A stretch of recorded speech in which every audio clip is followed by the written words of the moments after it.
Kommineni శ్రీనివాస్కి bail రాలేదు. Bail రానంత వరకు కూడా కొమ్మినేని శ్రీనివాస్ వృద్ధుడు, 70 ఏళ్ళ వయసున్న వ్యక్తి, సీనియర్ జర్నలిస్టు, అమాయకుడు, సౌమ్యుడు, అతనంత మంచివాడు ఇంకెవడో లేడని చెప్పేసి అని మాట్లాడిన వీళ్ళు నేను కొమ్మినేని శ్రీనివాస్ బయటికి రాగానే సడన్గా కొమ్మినేని శ్రీనివాస్ అత్యంత బలవంతుడు, ప్రభుత్వం అతని కోసం సుప్రీంకోర్టు వరకు వెళ్ళింది వీళ్ళే. కానీ వీళ్ళ ప్రచారం చేసే ఇది మాట. కొమ్మినేని శ్రీనివాసు ఏం ప్రశ్నించాడు అక్కడ? ఈరోజైనా సరే కొమ్మినేని శ్రీనివాసు ఒక ప్రజలకు పనికొచ్చే డిబేట్ ఒక్కటంటే ఒక్కటి చేయలేదుగా. ప్రశ్నించేతనికి అంత ఫేము అంత నేము లేదు కదా. నేను కొమ్మినేని శ్రీనివాస్ అంటే సాక్షికే పరిమితం అండి. ఒకవేళ ఎప్పుడైనా ఒక డిబేట్లో మాట్లాడాలంటే చేతిలో పేపర్ లేనిదే కెమెరా వైపు చూస్తూ ఒక 10 నిమిషాల పాటు ప్రభుత్వం తీసుకునే నిర్ణయాల గురించి కానీ ప్రభుత్వ పాలసీల గురించి కానీ ఏ రోజైనా మాట్లాడగలిగాడా? ఇప్పుడైనా మాట్లాడగలుగుతాడా? జస్ట్ ఊరికే నోట్లోంచి 4 పదాలు రావాలన్నా సరే ఒక స్లిప్ చేతిలో అక్కడ దాకా ఎందుకండి? ఆ కృష్ణరాజు అని వ్యాఖ్యలు చేశాడు కదా. తర్వాత రోజు డిబేట్లో కొమ్మినేని శ్రీనివాస్ క్షమాపణ చెప్పాడు కదా. ఆ క్షమాపణ చెప్పే స్క్రిప్ట్ కూడా ఒక చిన్న పేపర్లో రాసుకొని వచ్చి చేతిలో పట్టుకొని అందులో ఉన్నట్టుగా చదివిస్తుడు. ఏమి అంత పెద్ద జర్నలిస్ట్ అని చెప్పేసి అని వయసులో పెద్దవాడేమో కానీ అనుభవం ఉంది అంతే. కానీ స్టిల్ ఇవాళకి చెప్పగలుగుతా కొమ్మినేని శ్రీనివాస్ చేతిలో పేపర్ లేనిదే మాట్లాడలేడు. డిబేట్లు వేరే.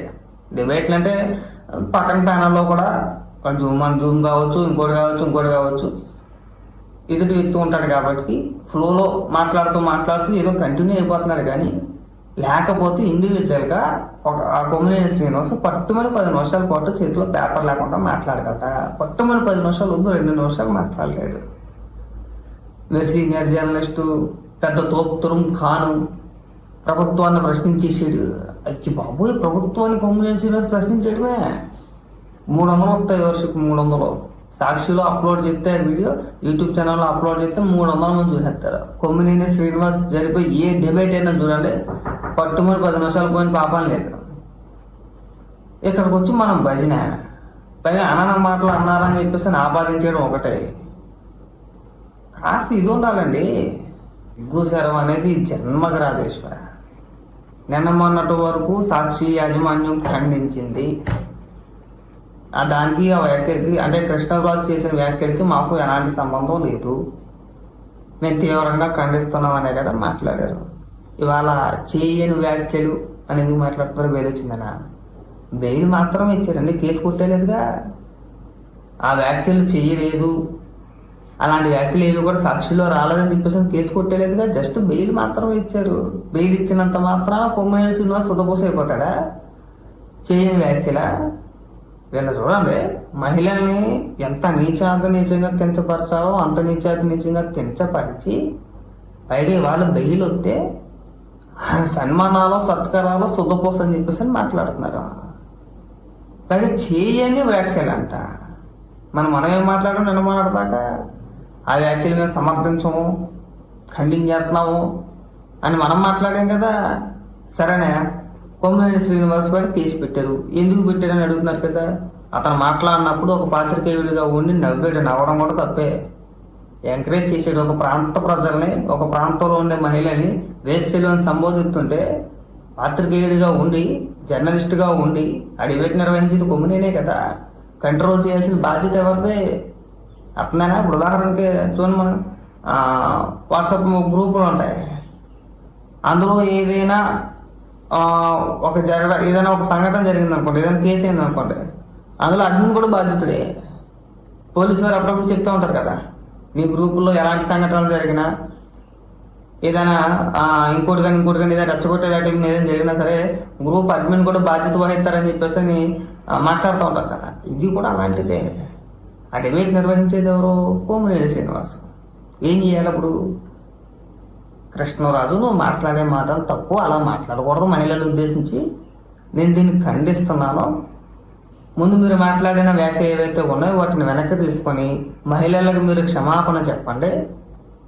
ఆ తర్వాత మనం డిబేట్ కంటిన్యూ చేద్దామని చెప్పేసి అని ఆపి ఉంటే బ్రహ్మాండంగా ఉండేది. ఆపలాగా నవ్వాడు.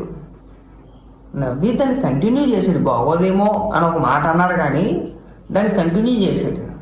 కంటిన్యూ చేయకూడదు, సరే చేస్తే చేశారు. అది ఎవడో చూడాల.